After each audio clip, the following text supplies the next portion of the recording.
بسم الله الرحمن الرحيم. إذا السماء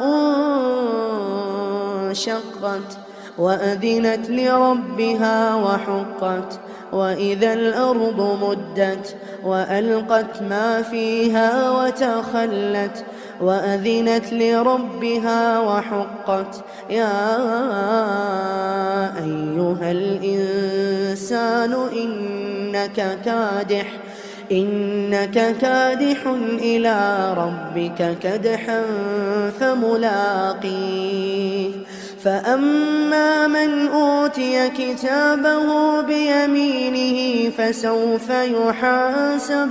فسوف يحاسب حسابا